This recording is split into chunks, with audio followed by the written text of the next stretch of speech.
Welcome to Big Bad Beautiful Brains. I'm James. Since I was diagnosed at the age of 45 with autism and ADHD, I've been on a journey not only to discover how my brain works and how to look after myself, but also about other people's brains and how they look after theirs. I'll be speaking to people from all different backgrounds, all different ages, and all different experiences to understand how they think and how their big, bad, beautiful brains work. Hello again, everyone. Welcome to another episode of Big, Bad, Beautiful Brains. This week, I'm talking to Ezra Hewing. Ezra is Head of Mental Health Education at Suffolk Mind and a Human Givens therapist. He holds an MSc in the Psychology and Neuroscience of Mental Health at King's College London, where his research explored REM sleep and its links to mental health with a focus on schizophrenia. Really good chat with Ezra. It's really good to catch up with him. Conversations are always varied and deep and very interesting, and you'll see us going down a few rabbit holes on this episode. I hope you enjoy it. Let's have a listen. Ezra, hi, how are you?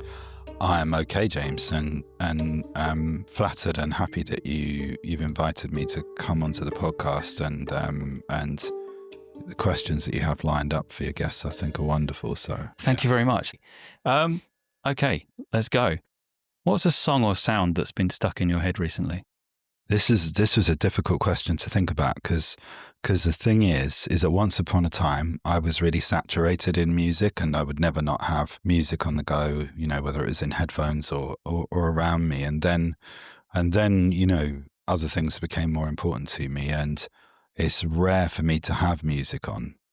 But I think as a result of having been saturated in music at a young age, songs will kind of like play in the background in my head, but they tend to be things that I was listening to when I was much younger. And I suppose like one that recently has popped up from time to time is Nautilus, Bob James. But then the thing about that is that it will be connected with other songs that have sampled Nautilus. So I'll have like, you know, Eric B. and Rakim sort of that immediately follows that because, you know, there's a segment of Nautilus. So things kind of run on a sample-based loop. Do you use music as a place to go back to for kind of comfort and familiarity? Or is it more at a entertainment level purpose and then an emotional attachment is secondary? Do you know, it's going to sound terrible, but I rarely do that. I'm very comfortable with kind of peace and quiet and just leaves and birdsong. From time to time, I might get together with old friends around Christmas or whatever from that time where, you know, I was listening to music all of the time, and, you know, we'll play old records from maybe old records, or maybe the sorts of things that we were listening to as they were being released in the late 80s and early 90s. So it's more of a nostalgia trip a couple of times a year than anything I do. What's something you've been curious about lately? I think at the moment, you know, if your news feed or your social media feed is bombarding you with global events, however you might feel about those on whatever side of whichever divide, or even if you're able to do so, if you sit on the fence over certain things or are able to kind of tolerate different views on issues, it can feel very much like, you know, many parts of the world were already dictatorships, and others are kind of heading in that direction, and there's ever more control being exercised by powerful influencers, and people perhaps feel they have less autonomy in their lives, or maybe they only have attention to give to, you know, putting food on the table, paying the rent, and so on and so forth. Or it can feel like things are entering into, or there is an active World War III going on, and that there's more tribalism, black and white thinking, more hatred, and so on and so forth. And that, you know, civilizations are entering a kind of a state of collapse. maybe that reflects my news feed than perhaps any of your listeners. So if you're not seeing that, then that's great, and I don't want to change that for you. But for me, like that, in that sense, it's really easy to assume that this is, you know, the end state of affairs, and actually, people in the past and in the recent present who've written about these sorts of times, you know, at the end of the Roman Empire or the Persian Empire or whenever it might be, something always comes after that. And I'm curious about looking out for green shoots, the signs of what comes next, which can be hard to see. I think, you know, if you were the Etruscans, and you thought, you know, what's going on? You know, our civilization is collapsing. You had no idea that the Roman Empire was about to be built in the place where you live. That's where it started, and you know, there's no evidence that they could see that was coming. So I'm curious about what comes next. Yeah, I think it can be very hard to look for the green shoots. Yeah, sometimes, particularly, you know, bad news travels faster than good. Mm-hmm. We live in a world where social media is a distraction at Mm-hmm. best. It's probably the nicest thing to call it that I could think of calling it. Doom scrolling is habitualized as a means of comfort to some people as well. I know I can fall foul of it myself. And the algorithm isn't really working in your favor. It's kind of cognitive bias driven. And it does create wedges into people, but also you sit into that space and you think you're seeing everything the world has to offer. And you can get into an algorithm where it is everything's bad, everything's failing, everything's wrong, and not be able to see those green shoots. So sometimes it's kind of finding the space to step out of where it's comfortable and to look somewhere else to find something which is meaningful. Yeah, absolutely. Yeah. If you had to describe how your brain works in 3 words, what would they be and why? Okay, another great question, massive question. So the 3 words would be information, knowledge, and experience. And the reason why is a bit of a long-winded answer, I'm afraid. Fire away. So it's my view that our attention is shaped by, or takes a different form depending on whether it's shaped by information, knowledge, or experience. And that in any given moment, information, knowledge, and experience are always present. But if the kind of attention we give to things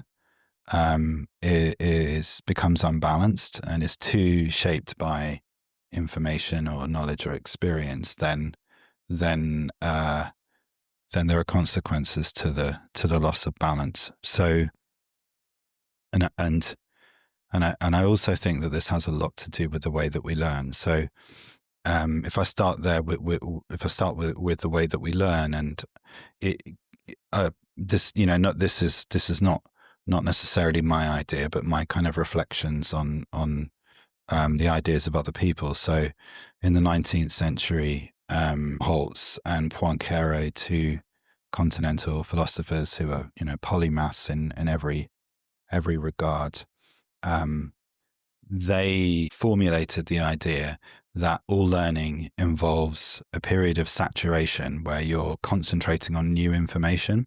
Like if they're trying to solve a problem in science or develop a theory or understand something in chemistry or you know, electrics or biology or whatever it might be, there's a period where you have to give concentrated, focused, narrow attention on new information.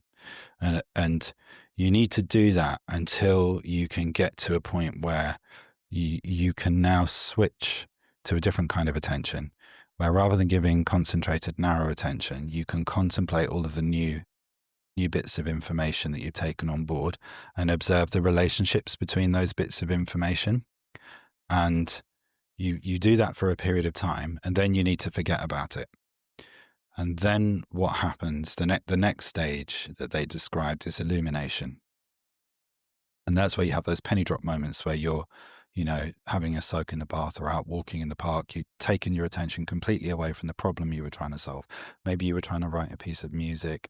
Maybe you were trying to formulate what you wanted to write about, or the sequence. How am I going to approach writing about a particular topic for a blog post or whatever it might be, or a new business idea. What do I need to do? It's when you're not thinking about it that your brain has had enough time to absorb and contemplate units of information, and then you have the penny drop moment, and that's the illumination. And then Poincaré added another stage, which is verification, where you go and test it out against what's already known and the new insight that you've had. Since then, Graham Wallas, who was one of the founders of the London School of Economics, wrote about this in his book, The Art of Thought. That was in 1925. And then there's a huge gap until Murray Gell-Mann, a Nobel-winning quantum physicist, writes about this in a book, The Jaguar and the Quark. And he posits the idea that this is actually what constitutes a living system. Any living organism, what makes it different from a machine is it can give concentrated attention and choose when to take it away, contemplate a thing, forget about it for a while. It'll have a penny drop moment where it experiences the meaning of the new learning, and then it goes and tests it out. And I think that what they're describing is the influence, the information in the outside world, not the knowledge that we already have within us, and our experience of the meaning when we bring knowledge to bear on information has. Now, look, that's quite an abstract idea, but if we think about the world around us, at the moment we're saturated with data and information. We're bombarded with fragments of information all of the time through social media feeds. We have companies who are solely dedicated to harvesting data from us and from everything that's going on in the world, and they've been doing so for decades. Many of them believe that data tells the story, and they don't believe that there's anything unique or special about human knowledge and experience. And this is what drives the development of AI. The reaction in the mental health world and the kind of advocacy for lived experience is a reaction to all of that. And again, people like Goethe were talking about the importance of not pretending that you can exclude human experience from scientific experiments and that everything can be reduced down to kind of data variables, and that we needed to get better at examining our experiences and to use a very old-fashioned term, develop knowledge of self.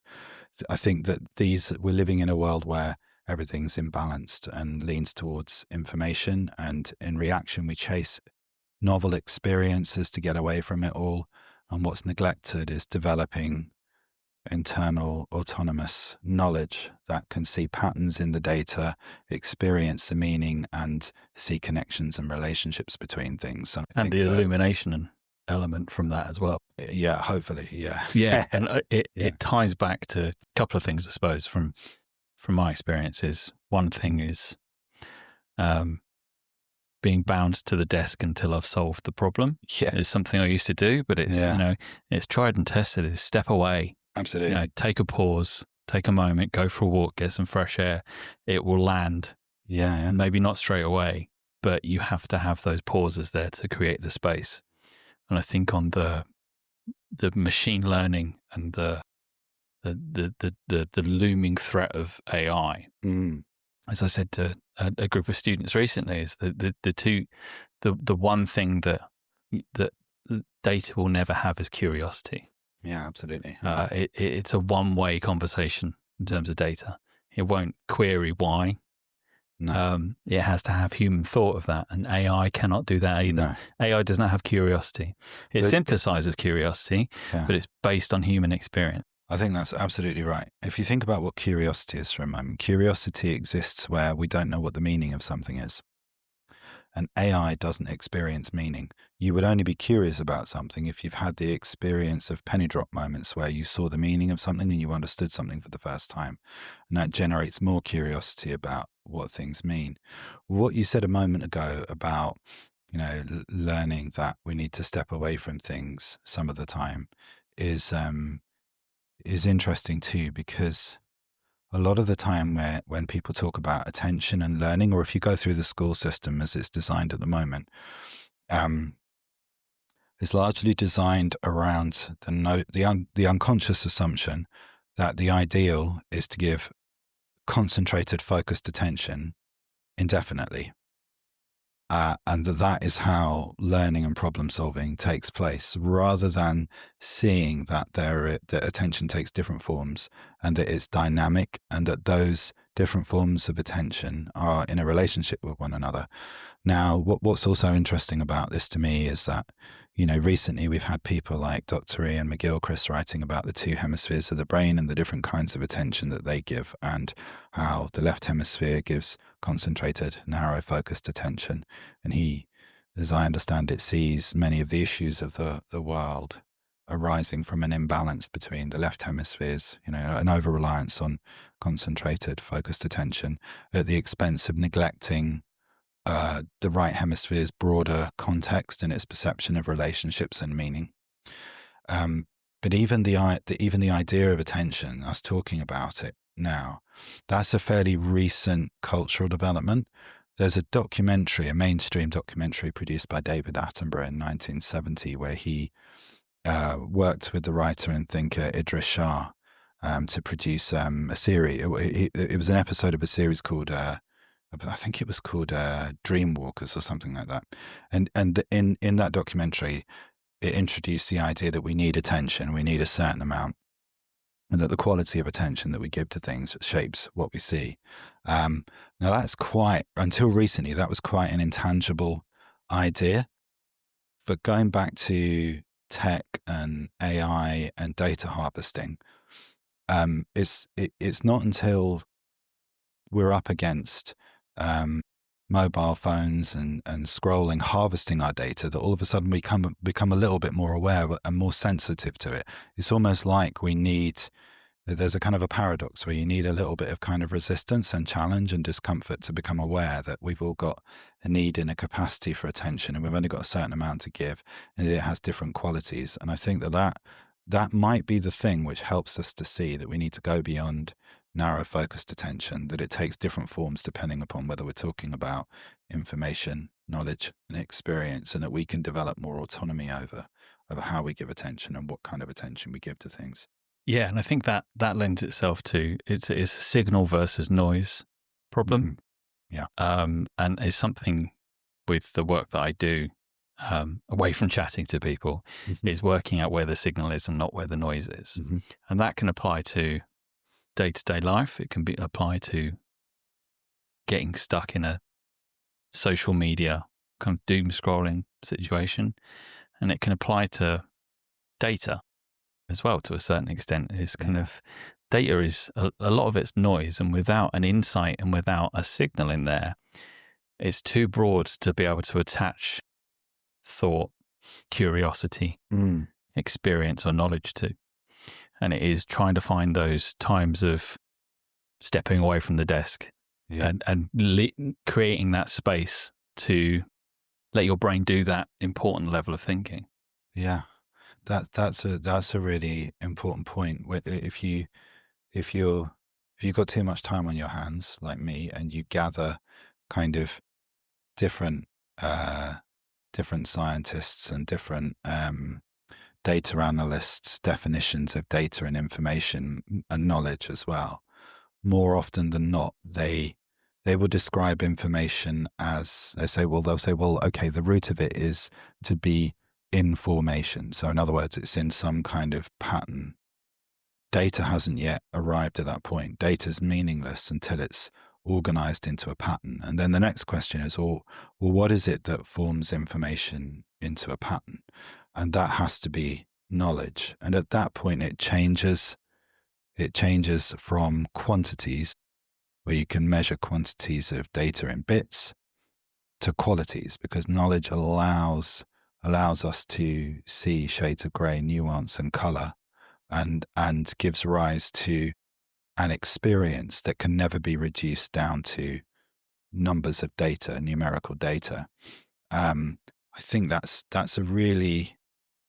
another area where many people struggle to develop the sensitivity or don't make that distinction. And we're also living in a world where, when people are faced with uncertainty and they believe that you can find a degree of certainty and you can exercise control over systems by accumulating more data, the nature of data makes us think in numerical terms, in terms of quantities rather than qualities. And that kind of mindset that's dominated by data and information sees solutions in creating policies and in regulation to regulate everything that they think they're seeing in the data.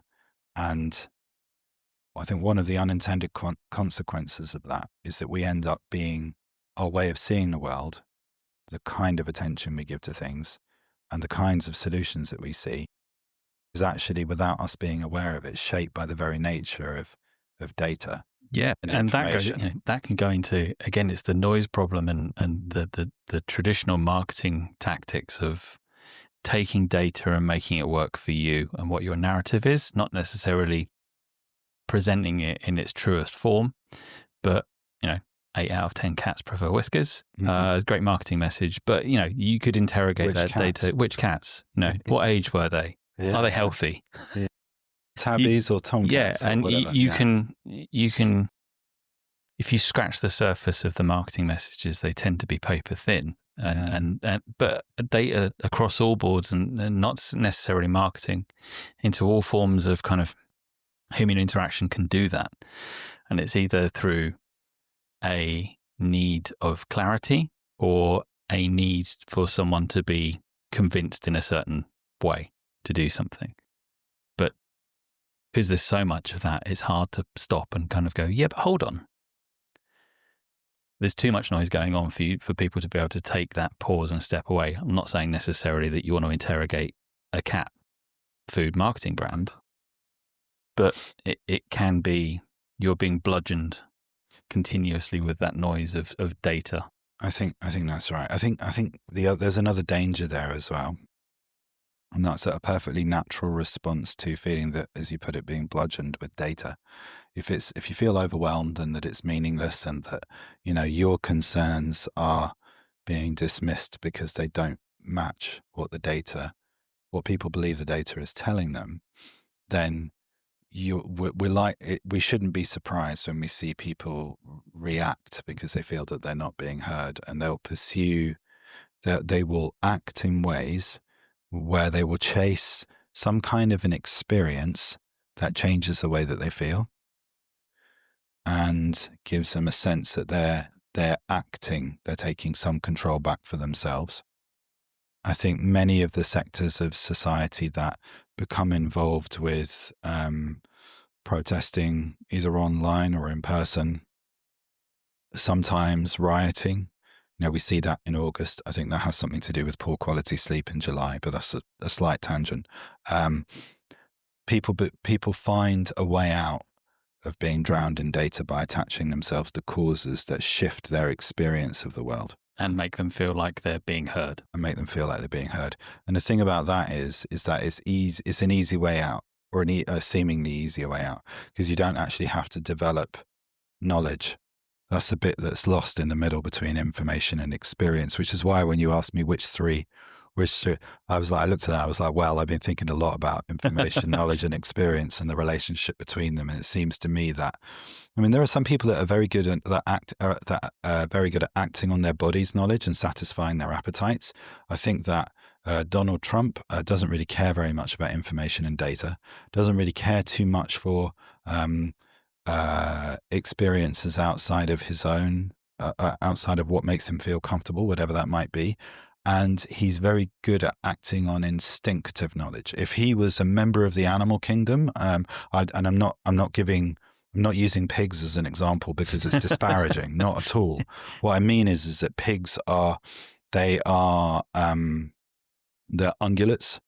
So they've got great stomachs for digesting lots of different food, and they're also quite flexible in that they can eat a lot of different things, and they can move very quickly and kind of graze. You can attach that to Animal Farm to an extent, and where that fits in. I could do. I'm not saying you should. Yeah, I don't want to borrow George Orwell's metaphors off the bat. I think that the thing about information, knowledge, and experience is that humans are kind of flexible enough to kind of work with all of those and take on board new information, develop knowledge, and pursue a rich range of experiences. I think other mammals in particular are specialized for each of them. I think, rodents, if you read the work of a German biologist, Wolfgang Schad, he said if rodents were humans, you would diagnose them with anxiety disorders. Their sensory system is so finely developed, so finely attuned. It's even mirrored in their teeth, where their incisors are almost like extensions of their sensory system. And they just kind of, any kind of uncertainty in the environment, they kind of react and start having anxiety attacks. If you watch squirrels, like they're constantly twitching their tail and their eyes, and I think people are lots of us overwhelmed by data and information behave a bit like squirrels. And some of us pursue experience like carnivores with their kind of finely tuned hearts and respiratory systems. And then some of us behave like ungulates, where we just graze and move through territory. And, if anybody gets picked off at the edge of the herd, so be it. And I think that, we're in a situation where lots of us are imbalanced and behaving. That's a whole podcast in its own right, I think. We'll come back to that one day. That's for another time. Yeah. So you've got your 3 words, I think, well figured out and kind of well interrogated. What's something you're still figuring out? I'm still trying to. I was thinking about this question. My first kind of answer, first thing that came to mind was how to develop an autonomous conscience in the context of a world that is where there's a lot of heightened emotion, lots of fear, lots of tribalism, and a moral conscience that isn't influenced and shaped by fear or desire for reward or social ties, or shaped by kind of black and white rules, and that it gives you a kind of an internal compass so you can make decisions about what's right and wrong in any given moment. But there's a kind of another side to this, which kind of goes back to a little bit of where, I kind of veered off on a moment ago. And one thing I'm trying to figure out is, in a world where people are looking for certainty, they very often kind of look for leaders and gurus to tell them what to do. That's true I work in the mental health field. So, if you're foolish enough to spend too much time on LinkedIn or wherever it is, or just the algorithm sending you adverts. I get bombarded with adverts for, events run by trauma gurus or people running retreats, or the latest expert selling the latest technique, or charging lots of money for conferences or whatever it is. And I've been having a conversation with myself whereby I need to learn to recognize that people are, in some way, people get their needs met through that. I might think that the people organizing those events are exploiting vulnerable people.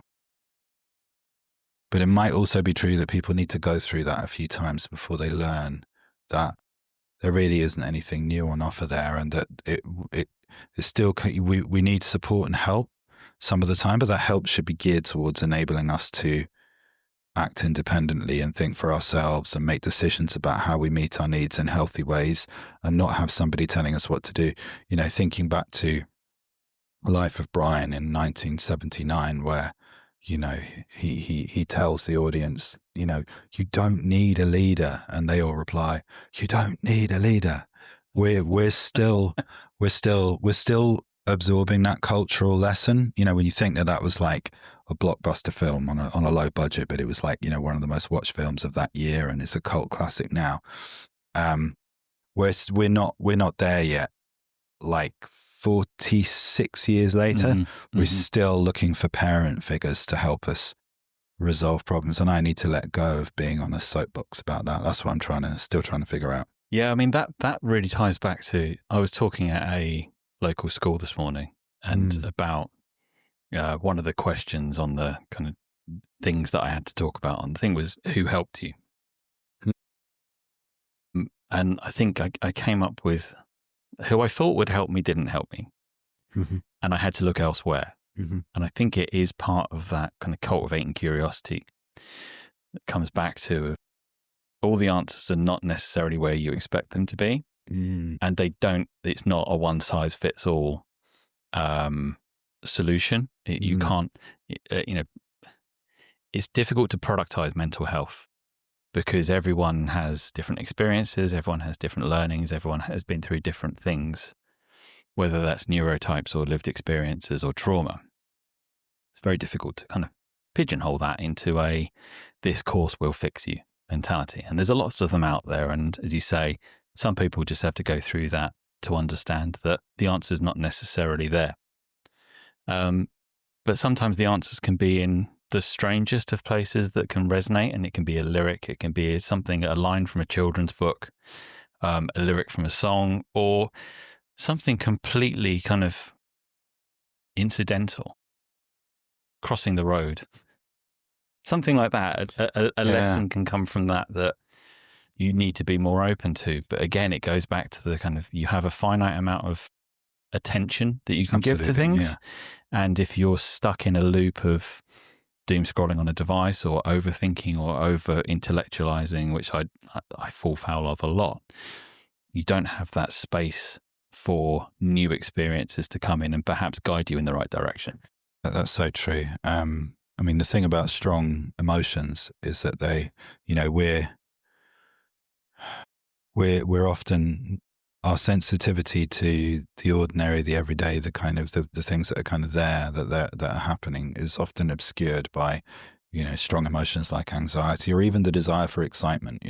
If it's not exciting and dramatic and it doesn't come with, with a figurehead and, a colorful robe and a mantra, then it's not going to give me what I need. And as you say, it can be in very quiet, everyday events that just like kind of slip below the radar.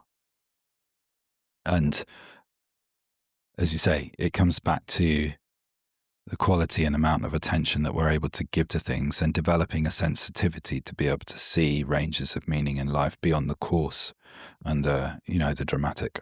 Yeah. And, as is the way with things like social media, things are delivered to you in digestible, divisive mechanisms. Yeah. Very simple to understand, very easy to have a negative reaction to. Mm-hmm. Overwhelmingly, bad news travels faster than good. Mm-hmm. Social media has amplified and accelerated that considerably. It's very easy to kind of get lost in outrage and not take a step back. Yeah, it's a strong emotion. It'll lock your attention for sure. Okay, so we're changing tack a little bit now. The next question. What's something about everyday life that you find easy and others find hard, or the other way around? Another great question, and both sides really, they're two sides of the same coin for me. So if somebody was diagnosing me, they would probably, I'd fit into what in psychology jargon would be called hyper-associativity. So I think I can see connections between many things that other people might not agree upon. They might think that there's no connection between one thing or another. I think that this is a problem that kind of dogged me throughout childhood and throughout my teenage years as well. And I had to learn how to discipline that and how to sit with the connections that I thought I could see and let them form and develop into patterns over time. So while I might make a jump between one piece of information and another piece of information, and the connection to other people might seem nonsense, ridiculous, I needed time to allow that kind of pattern to form and to investigate it further, allow it to kind of recede and approach, give it the right quality of attention and nurture it before and learn how to articulate those patterns clearly in a way that could be useful. So examples of that from my professional life include things like Many years ago, I drafted the beginning of an article for my professional body's journal on the effects of cannabis and its relationship with REM sleep. And I remember the initial draft that I submitted. The editor, who I now know very well, she emailed me back and said, "We don't publish pseudoscience." And she is somebody you have to take very seriously because she's a former lead editor for Psychology Today, and she's edited probably hundreds of books and has written hundreds of articles for other people that couldn't write, and has been doing that for many decades. But somebody intervened on my behalf, and we worked together, and it took us maybe 2 or 3 years to refine that. And then as a result, I was able to do more work with her. So I was able to investigate, and over a period of about 5 or 6 years, develop and write about the connection that I saw between human hands, which, unlike the forelimbs of other mammals, other mammals' forelimbs are specialized. So in fish, they're clearly for guiding you through water. In horses, they're for running on hard ground. And in birds, they're for flying. In humans, there isn't a single adaptive purpose for hands. They have no fixed purpose. They're far more autonomous and flexible, and that has consequences for the organization of the human brain. So hand dominance, an increase in connections, the expansion of the front of the left hemisphere to begin with over time, and our ability to internalize and learn lots of patterns through interacting with the world through our hands. That shapes our identity and our ability to exercise control over ourselves in ways that are not really available to other species or even to our close relatives in the primate world. But that wasn't an obvious connection. It needed time to think through. And then, if anybody's familiar with the approach that we use at Suffolk Mind, they'll know that we talk lots about the relationship between REM sleep and mental health. And we see mental health as a continuum. So it's a range of interconnected ideas, and that stress isn't random. Stress is nature's way of telling you that a need is not being met. And so the thing that I find easy is seeing the connections between things. The harder part is explaining them in ways which will be acceptable to a world that values things being reduced down to simplistic explanations and reducing the data down to, a single kind of reductionist viewpoint. There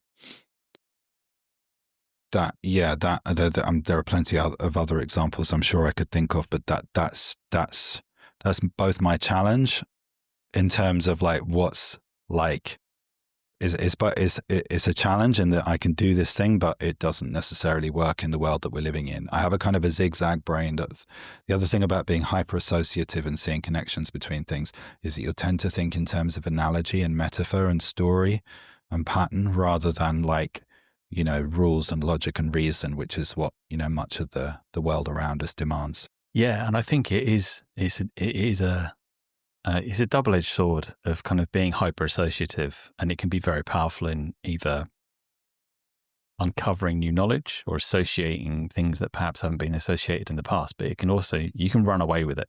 Yes, you can. Or it can run away with you. Indeed. And you can start to associate, or my brain in particular, can try and latch onto things that don't need association, that don't need consideration at any point in time, or need the pattern recognition. That it's a good tool to have, but you have to choose when you're going to bring it out. And sometimes with overactive imaginations or overthinking or catastrophization in particular, that tool can kind of turn on you. Yeah. So everything in the world is like this, right? You can use a knife to commit murder or to save somebody's life with surgery. There's nothing in the world that's purely good or bad. It depends on how it's used and the context in which it's used. And you're right, that's true of associative thinking. And I guess that for me, it's taken me a long time to develop the patience to be able to review ideas and test them out, to verify them in the way that, going back to information, knowledge, and experience to verify them in the way that Helmholtz and Poincaré described us needing to do when we think we've seen a connection between one thing and another. And have you found any approaches that make the world better for you, either with a hyper-associative mindset or anything else that you use to either kind of real kind of physical tools or anything in your mental toolkit that helps you get through a day or a week, an experience? Yes. It's a very old-fashioned idea.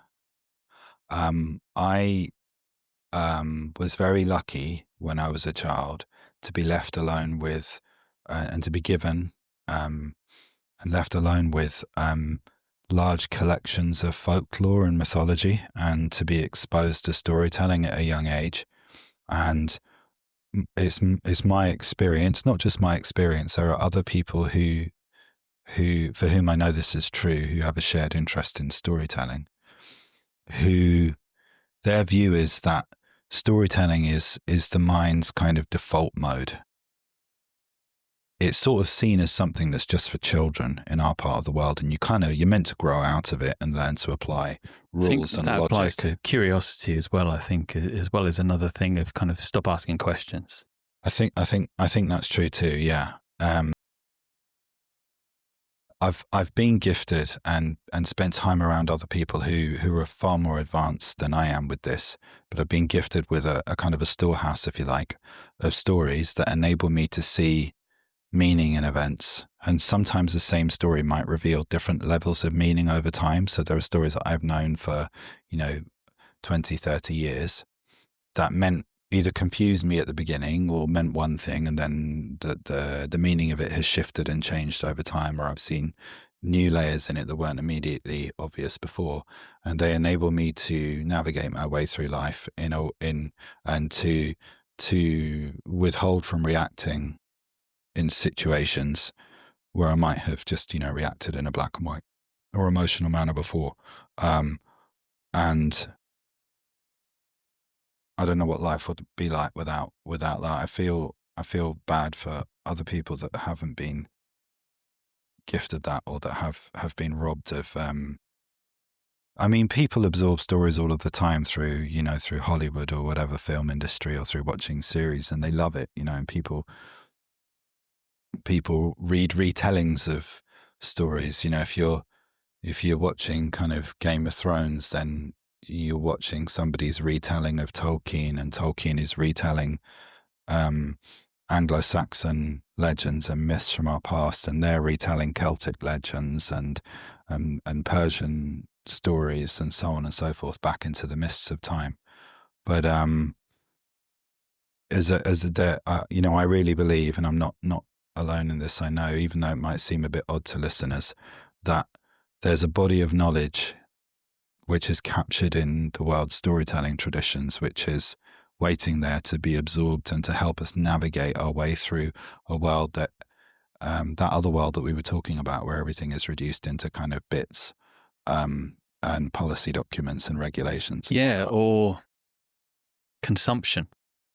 I think you look at kind of modern Hollywood and that sort of thing. A lot of the retellings, the Seven Samurais become the Dirty Dozen, has become any other film, or the kind of the story arcs of all of the characters and the journeys that they go on.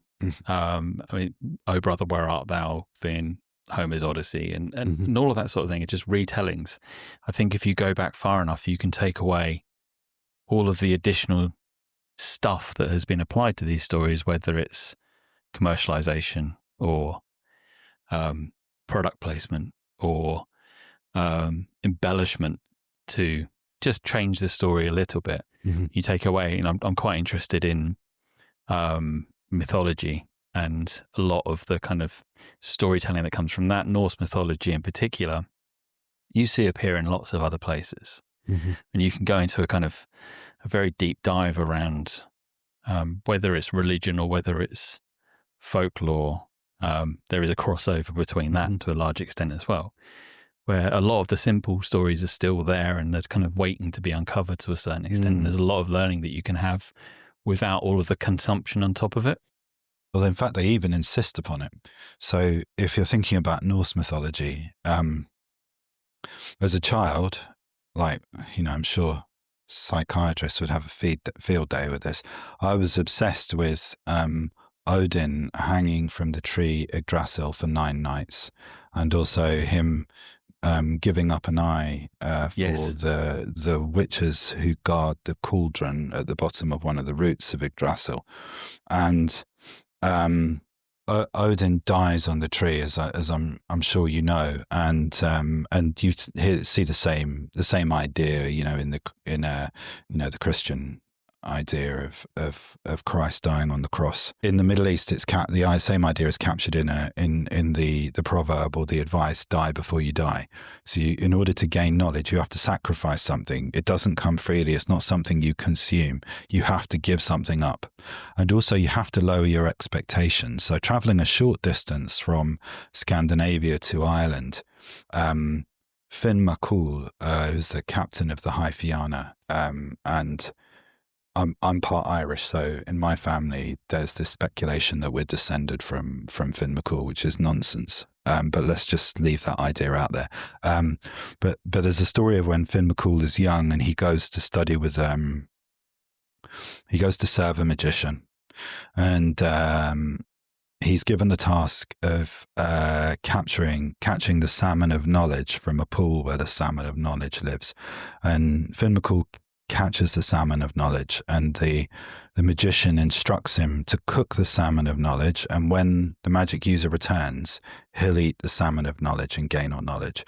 And while Finn McCool is cooking the salmon of knowledge, he burns his finger on the salmon of knowledge, his thumb, and then licks his thumb to lick the fat off.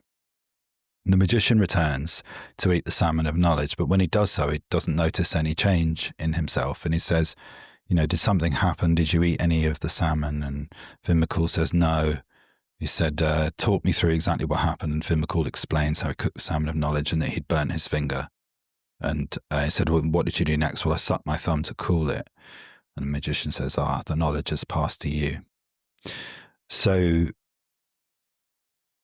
if you're going back to this business about concentrating on information, contemplating knowledge, and then forgetting about it for a while until you have the penny drop moments, Finn McCool has no expectation about getting knowledge from the salmon of knowledge. It's only the magician that does that. But sometimes when you have expectations of things, they become a barrier to you gaining the knowledge, and you have to let go of your expectations, reduce your greed and your desires, going back to your point about consumption, in order to be able to absorb knowledge from the salmon of knowledge or wherever else it's metaphorically captured. So all of these ideas and insights that could guide us with the challenges we face in the modern world, I believe are contained in stories and folklore from the past. Yeah, that's everywhere for ages. My kind of, I have trouble reading long form. I can't, the words jump about a bit or I get distracted. But there was one fantastic book that always, still got probably a couple of copies around here, which is the Hagakure. It's the Japanese samurai code. Yeah, some amazing stuff in there. Absolutely. Which doesn't apply to being a traveling warrior in any way, shape, or form. It's about good life practice, and it is kind of uncovering those little gems of knowledge. Someone recommended me a book on. It's a fairly short book, but it's about. It's called Cunning Folk, and it's about 15th century witchcraft. Okay. And they were called cunning folk rather than kind of being dunked in rivers and checked if they were drowning or not, or if then you burn them at the stake. And there were people that existed between this that would work with the church. Okay. And they'd be wise people. Yeah. But it would appear to be magic, but it was pragmatic thought. Okay. That made people go to them and use them for different things. And there's a lot of learning from that as well, of kind of being open-minded about stuff, going into things with zero expectation. Yeah. And I personally suffer with is rehearsing expectation in my head, and then the outcome being different and me feeling weird about it after. Yeah. And trying to learn to go with the flow. And in a sense, I mean, using our imagination to rehearse the future isn't necessarily a bad thing to do. That's, there's some evidence that other animals can make predictions about the future, but our ability to rehearse the future, what you have to do is take your attention away from what's immediately in front of you, right? So you actually have to dissociate. You have to do that. And that's a superpower. It means that you can imagine what's not immediately there. And as you say, rehearse for the future. But again, as you say, that needs to be tempered by having a realistic attitude about expectations and being open to what might happen. Yeah, exactly that. Absolutely. There might be a number of different possible outcomes that we need to rehearse for. We might need, a number of, and sometimes we might just need to improvise around a framework. Yeah, and it is I use the Doctor Strange moment in one of the recent Marvel films. He kind of goes through 1,420,003 potential outcomes of how this kind of universe-ending experience is going to be, and that it can feel like that sometimes, where you are trying to, and it's a defense mechanism to a certain extent of trying to kind of set expectations of what you have. But I think it is one of those things, to your point about the knife, is whether you're using it for the benefit of yourself and people around you, or whether you're letting it run away with you and it becomes a distraction from everything else that's going on around you. Such an important point, isn't it? You've got to have an awareness of what other people's needs are and to be acting in service and consideration of those, for sure. What's a small thing that always makes you smile? I'm really fortunate to have people around me who I'm very close to. My kind of the people I live with, basically my partner and a family member, who are incredibly kind and considerate of other people's needs, and that sort of creates a culture where that's the norm. So you might kind of arrive home to an unexpected meal, or know that they've had a long day, and take pleasure in preparing something for them, or bringing flowers home, or whatever it might be, and then just seeing their reaction to an unexpected meal, or flowers, or a gift that is connected with their interests, like a watercolor set or a calligraphy set or something of that nature, and just seeing their reaction, that makes me smile. If you had a free day with no plans, how would you spend it? Depends. I'm really fond of travel to places that probably wouldn't appeal to most people. I like traveling in parts of the world that are not organized in the same way that the West is, and that give me free license to sit and watch the world go by, drink tea and coffee, read stories, contemplate them, turn them over in my mind, or just wander through cities which are new to me and just let my feet carry me. I'm fond of Central Asia and the Caucasus, and the Caucasus region, and parts of Turkey too, and parts of northern Morocco as well, like Fez and Asilah, Bukhara and Samarkand in Uzbekistan are my favorite cities that I've visited, and just sitting watching the world go by and turning things over in my mind and trying to make sense of things. Again, going back to when you kind of take attention away from immediate concerns or scrolling or whatever it is, what I find is that often things that you'd long forgotten about come back to your mind, ideas that you'd had, insights, solutions to problems. They sort of come rushing back into the void and say, hello, here I am. Yeah. And again, it's back to that space, creating that space and finding ways that through travel or through going nowhere, sometimes that can actually just create that space to solve a problem or come up with an idea or so that's what I do with the day where there's nothing planned. Sometimes I plan days with nothing planned for that same reason. Plan for the space. It's I mean, for years, I think I was very reluctant to travel places, but it's the traveling to the destination that always throws me. Mm-hmm. There's a classic moment I had when I had to go to Sweden for a few days, which I thoroughly enjoyed when I was there. Stockholm's a really nice city, met lots of interesting people, enjoyed watching the world go by when I got there. The idea of traveling there was absolutely terrifying to me, though, because people, airports, crowds, unexpected changes. Airports are horrific. My flight was at 5 p.m. I got to the airport at 5 a.m. because I couldn't contemplate getting across London while it was busy. So I spent 12 hours in an airport. My goodness. But once I was there, it was part of my people watching. And kind of watching, it'd probably be a very interesting time-lapse video of me just sat there with my headphones on as the day happened. Yeah. But that was part of the travel and the part of the way that I felt comfortable with traveling. And I think one of the things I now want to do is get places in a way that I feel comfortable getting to, but enjoy them and look at other perspectives and how other people's days go by. I find very, very interesting. Yeah, I have a friend who he's a travel writer who lives in Morocco.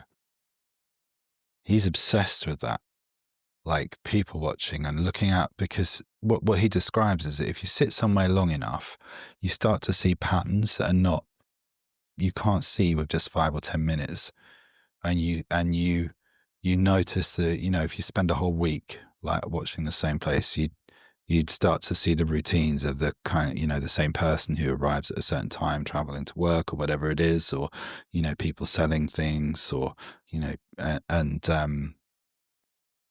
got to really slow down in order to do that. And that's a luxury that we don't often have in a busy, demanding world. Yeah. And I think you can fall into the trap of the convenience of travel, of a package holiday or a destination holiday, which that's not the bit I'm interested in. No. It's the sitting down and watching people go by, or the exploring off the beaten track that aren't the tourist attractions, is where you find the really interesting cultural differences and similarities as well. Yeah. Okay. What's something that makes you lose track of time? Walking around a city, I think, again, like earlier this year, I was in Baku, and my partner was kind of working remotely. So I kind of left her to get on with it. And then I just wandered around Baku. And that's for listeners, Baku is the capital of Azerbaijan, and the rest of Azerbaijan is on the edge of the Caspian Sea. It's quite, Azerbaijan, the rural part, I think, is quite traditional, whereas Baku is many layers. So there's a hyper-modern layer that looks like a European city like Vienna, but with kind of sandstone and with, wide roads that can host Formula One races. Then there's an old Medina with minarets and underground caverns and restaurants. And then there are parks and Azerbaijani and Georgian and Armenian restaurants, and the legacy of when Armenians lived there. There's a conflict between Azerbaijan and Armenia now. And then there are other places as well. In the outskirts of the city, there's a temple, Ateshgah, which is a Zoroastrian city, a fire-worshipping city. And when you visit, you'll see like Parsis from India who've traveled there to carry out a pilgrimage. It's quite some distance for them. And then about an hour and a half or so south, there's an ancient kind of settlement, or there are rock cave paintings where there was a settlement overlooking. It's kind of overlooking a plateau, and then the Caspian Sea is visible from there, as is the prison where Joseph Stalin was held for his crimes as a Georgian gangster before he rose to rule the Soviet Empire. So there are all of these different historical layers, and time just kind of, flips by while you're wandering around it, trying to absorb the environment. Amazing. Last 4 questions. Sure. What's the best advice you've ever been given? I'm afraid I've got 3. Is that allowed? That's allowed. Okay. So when I failed my GCSEs, I didn't want to go home and tell my mum. So I went to my friend Kevin's house. Kevin's 15 years older than me. And Kevin now, he's American. He's now back in the US. And he grew up as a Black American, an African American in East St. Louis during the race riots. So that was like the worst place to be, and then joined the army to get the hell out of there. And you know, had a lot of very difficult experiences. So I'd gone to his, and he passed me something to roll up for myself to calm my nerves. And there I was, like, you know, in a state. And he said, I'm not going to try and mimic his accent, but he just said, you're not going to die, dog. And and that put everything into context. And ever since then, you know, when I think, going back to expectations, when I think something has gone wrong, like, it's like, you're not going to die, you know, unless you actually are. But like, that's fairly rare to be put in a situation where that is like a likely outcome. And then a second piece of advice, I remember being on a workshop. It was on the use of metaphor and storytelling in psychotherapy. And Pat Williams, who's I mean, she's very elderly now, but she's like a world-class, in her time, she was a world-class therapist and one of the founders of the Royal College of Storytellers. And she was asking us what stories had shaped us when we were young. And I had lots, which were difficult to pick from. And I said, well, one of them was The Emperor's New Clothes, but I had to learn another story so that I could keep my mouth shut when it wasn't the right time to call out naked emperors. And she said, what was that? And I said, Time and Pomegranates. The story of Time and Pomegranates is about a student who goes to learn from a doctor when doctors used to have stalls in marketplaces and bazaars, and wants to learn the doctor's method, and says, can I take part one day in you prescribing so I can learn through experience? And this guy comes along, and the doctor says, this person coming now, through intuition, I can tell you that they need pomegranates. And the patient arrives, and the student kind of leaps to the solution and says, I'm going to give you pomegranates. And the patient says, well, you haven't listened to any of my symptoms first. You must be some kind of quack, and turns and walks away. And the student doesn't really understand what they've done wrong. And the doctor says, well, we'll have to wait for another opportunity for me to demonstrate. And sometime later, there's another patient coming along, and the doctor says to the student, watch. And he listens to the patient and asks questions and says, I think you need something which is like fluid that contains certain sugars and nutrients in a sac form. I think the right thing for you would probably be pomegranates. And the patient says, that's great. I'll go and get pomegranates straight away.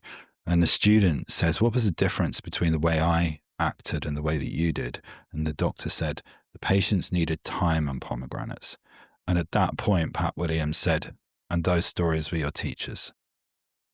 And then the third piece of advice is not advice that was given to me, but advice that was given to another one of my tutors, where they were wondering about, they were speaking with somebody who had achieved a huge amount in their life, and they were trying to get their head around it.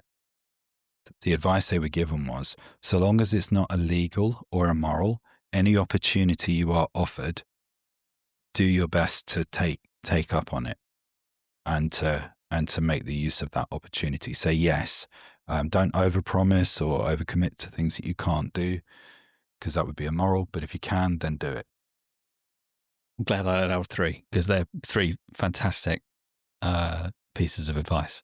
What's something you're excited to learn or try in the future? Goodness. I don't know whether I'm excited, but at the beginning of the year, I had the opportunity to join a group of electrical engineers and AI developers who were developing, I'd been asked to join because they wanted to develop protocols to protect human users of, not AI specifically, but agentic AI.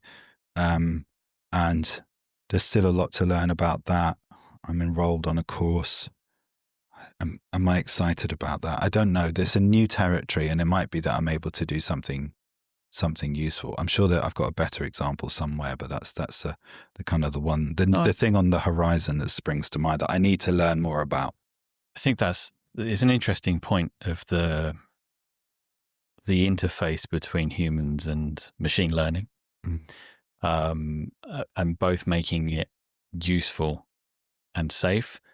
Machine learning is not going anywhere. Perhaps the companies that led the revolution may fall away, may change, may fail, may succeed over time. But I don't think machine learning is ever going to go anywhere. I think the important next step is to create a not just a useful space to interact with machine learning, but also a safe space as well, and to have some guardrails in place for people interacting with it. Yeah, I think that's right. I mean, and then, you know, I work in mental health, so there's a degree of responsibility for us to be doing that. And already people are kind of running away with, you know, proposals and new products that use AI as kind of therapists, or people are just seeking support from unregulated platforms or platforms with minimal kind of guardrails. And there aren't a huge number of people responding to that in a meaningful manner. There are a few, to be fair, but not lots. What's one thing you'd like listeners to take away from this conversation? It's going to be personal to any listener. So whatever they need to take away from this conversation, for them, is what they should take away from it. And what's next for you? I'm trying to write a book about the relationship between REM sleep and our mental health, which is accessible and practical for absolutely anybody. That's the thing, the next thing that needs to be done. Yeah, and I think there's a massive connection between healthy rest, good sleep, different kinds of sleep. And really kind of understanding why you might not be getting good sleep. Absolutely. And you know, being curious and interrogating what might the cause of that be. And I think sometimes you can, you know, through overwhelm and that sort of thing, you can try and pinpoint the thing you're experiencing at that moment can be the thing that you think might be causing you overwhelm. It could be something completely unrelated, and it could be a longer tail thing which is affecting your sleep, how you dream, how you process the information in that time, what your dreams mean, and what your dreams mean, and that sort of thing. And I think that's basically what the book is about. Yeah, and you know, there's 8 hours of your day should be spent give or take, yeah. You're lucky. Getting the best from that. Yeah. And it's, you know, the rest part of life, whether it's sleep or downtime or creating those pauses, are just as important as when you're doing stuff. Absolutely. And what you're doing shapes your sleep very often as well. There's that too. So yeah, that's what's next. Fantastic. Thanks, Ezra. James, thank you very much.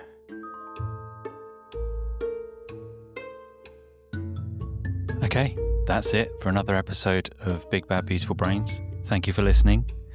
Huge thanks to Ezra for coming in and having such a great chat.